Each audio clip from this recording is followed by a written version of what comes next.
టాపిక్లోకి వెళితే రాగులు, జొన్నలు, సజ్జలు, కొర్రలు, అంటుకొర్రలు, వరిగలు, ఊదలు, అరికెలు వంటి ఆహార ధాన్యాలను తృణధాన్యాలుగా పిలుస్తున్నారు.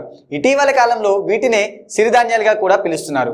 మన తెలుగు రాష్ట్రాల్లో ఇటీవల కాలంలో వీటి వినియోగం గణనీయంగా పెరుగుతోంది. ఎక్కువ పాలిష్ పట్టిన బియ్యంతో అనేక అనారోగ్య సమస్యలు ఏర్పడటంతో పట్టణాలు, నగరాలు, గ్రామాల్లోనే తేడాలు లేకుండా తృణధాన్యాలను వివిధ ఆహార పదార్థాల తయారీకి వినియోగించడం ఎక్కువైంది. సాధారణంగా గోధుమ పిండిని ఆటాగా పిలుస్తారు. చపాతీలు, పుల్కాలు, పూరీల తయారీకి ఆట ఉపయోగిస్తారని మనకు తెలిసిందే. వివిధ రకాల తృణధాన్యాల పొడులను నిర్ణీత నిష్పత్తిలో కలిపి తయారు చేసేదే మల్టీ మిల్లెట్ ఆట. మధ్య ఉన్నత తరగతి కుటుంబాల్లో రాత్రిపూట భోజనం చేయకుండా చపాతీలు, పుల్కాలు, రోటీలు తినడం సర్వసాధారణంగా మారింది. అంతేకాకుండా ఉదయం టిఫిన్గా, మధ్యాహ్నం ఆహారంగా కూడా రొట్టెలు తినేవారున్నారు. అలాంటి కుటుంబాల సంఖ్య ఏటా పెరుగుతుండడంతో గోధుమ పిండికి ప్రత్యామ్నాయంగా మల్టీ మిల్లెట్ ఆట మార్కెట్ వృద్ధి చెందుతున్నది. సో ఫ్రెండ్స్, మీరు కూడా ఇంటి వద్ద కొద్ది పెట్టుబడితోనే ఈ మల్టీ మిల్లెట్ ఆటా తయారీని కుటీర పరిశ్రమగా ప్రారంభించి మంచి లాభార్జన చేయవచ్చు. ఇది మీకు మంచి స్వయం ఉపాధి కాగలదు. ఇప్పుడు అసలు మనకు తృణధాన్యాల వలన కలిగే ఆరోగ్య ప్రయోజనాల గురించి తెలుసుకుందాం. అల్జీమర్స్ వ్యాధి రాకుండా మేధాశక్తిని వృద్ధిపరుస్తాయి. నరాల బలహీనత, చర్మంపై ముడతలు పడకుండా తోడ్పడతాయి. గుండెపోటు రాకుండా నివారిస్తాయి. జీర్ణశక్తిని వృద్ధిపరుస్తాయి. క్యాన్సర్ రాకుండా చూస్తాయి. మధుమేహ వ్యాధిని నియంత్రణలో ఉంచుతాయి. ఎముకలు గట్టిపడడానికి దోహదపడతాయి. రక్తహీనతను నిరోధిస్తాయి. వృద్ధాప్యాన్ని దూరం చేస్తాయి. రక్తపోటును అదుపులో ఉంచుతాయి. రోగ నిరోధక శక్తిని పెంచుతాయి. బరువు తగ్గడానికి, అనేక వ్యాధుల నియంత్రణ రాకుండా నిరోధించడానికి మల్టీ మిల్లెట్ ఆటా ఉపయోగపడుతుంది. మరి ఇన్ని ఆరోగ్య ప్రయోజనాలున్న మల్టీ మిల్లెట్ ఆటా తయారీ చేపట్టి మీరు మంచి ఆదాయం గడించవచ్చు.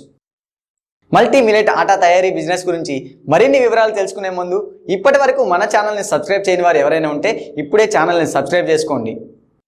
ఇక ఇప్పుడు మల్టీ మిల్లెట్ ఆటా తయారీకి కావాల్సిన రా మెటీరియల్స్ ఏంటో తెలుసుకుందాం.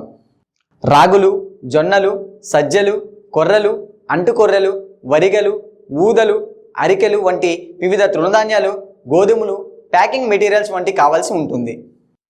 ఇప్పుడు మల్టీ మిల్లెట్ ఆటా తయారీకి కావాల్సిన మిషన్లు ఏమి కావాలో తెలుసుకుందాం. Heavy mixer grinder, frying pan, gas stove, packing మిషన్లు అవసరం. ఇప్పుడు ఈ మల్టీ మిల్లెట్ ఆటా తయారీ గురించి తెలుసుకుందాం. ముందుగా తృణధాన్యాలు, గోధుమలను ఎటువంటి వేస్ట్ లేకుండా శుభ్రపరిచి విడివిడిగా ఒక్కో తృణధాన్యాన్ని ఫ్రైయింగ్ ప్యాన్లో లైట్గా రోస్ట్ చేసుకోవాలి. తర్వాత అలా వేయించిన అన్ని రకాల తృణధాన్యాలు, గోధుమలను కలిపి మిక్సర్ గ్రైండర్లో వేసి మెత్తగా పౌడర్గా చేసుకోవాలి. ఇంతే, మల్టీ మిల్లెట్ ఆటా రెడీ. పౌడర్ ఇంకా మెత్తగా కావాలి అనుకుంటే ఫ్లోర్ మిల్ మిషన్ను తీసుకోవాల్సి ఉంటుంది. ఇప్పుడు మల్టీ మిల్లెట్ ఆటా తయారవుతున్న ఈ వీడియోలు చూద్దాం.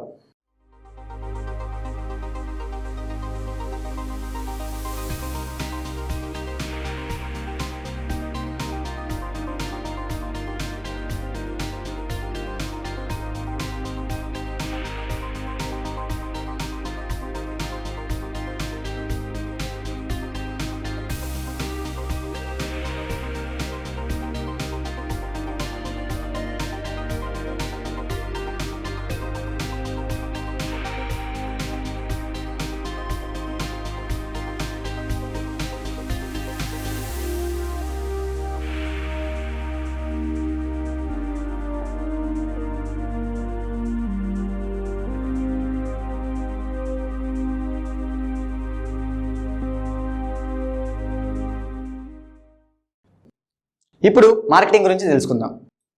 ప్రత్యక్ష పరోక్ష విధానంలో సూపర్ మార్కెట్లు, medical shops, health product shops, organic product shops, కిరాణా దుకాణాలు, ఆన్లైన్ షాపింగ్ వెబ్సైట్స్ ద్వారా వినియోగదారులకు అందుబాటులో ఉండే విధంగా మల్టీ మిల్లెట్ ఆటాను మార్కెటింగ్ చేసుకోవాల్సి ఉంటుంది.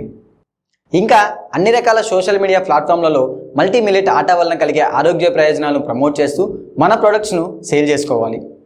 ఇంకా తృణధాన్యపు ఉప్మా రవ్వ, దోసపిండి, ఇడ్లీ పిండి, పొంగలి మిక్స్ వంటి అనేక ఉత్పత్తులు మార్కెట్లో లభ్యమవుతున్నాయి. అవి కూడా మీరు తయారు చేసి ఆదాయం గడించవచ్చు. ఈ పరిశ్రమకు ఏ గవర్నమెంట్ పర్మిషన్లు కావాలో తెలుసుకుందాం. ఈ మల్టీ మిల్లెట్ ఆటా తయారీ బిజినెస్కు కుటీర పరిశ్రమగా స్టార్ట్ చేస్తే లోకల్ అథారిటీస్ పర్మిషన్ తీసుకోవాలి. FSSAI ఫుడ్ లైసెన్స్ తీసుకోవాలి. ప్రతి మండలంలో food controller and food safety office ఉంటుంది. అక్కడ అప్లై చేసుకొని ఈ లైసెన్స్ పొందాలి.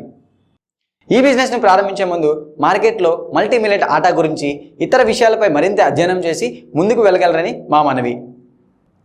ఫ్రెండ్స్, ఈ వీడియో కనుక మీకు నచ్చినట్లయితే గుడ్ అని కామెంట్ చేసి లైక్ బటన్ ప్రెస్ చేయండి. మీ ఫ్రెండ్స్ అందరికీ షేర్ చేయండి. ఇప్పటివరకు మన ఛానల్ని సబ్స్క్రైబ్ చేసుకోని వారు ఎవరైనా ఉంటే ఇప్పుడే ఛానల్ని సబ్స్క్రైబ్ చేసుకొని బెల్ సింబల్పై క్లిక్ చేసి నోటిఫికేషన్ ఆన్ చేసుకోండి.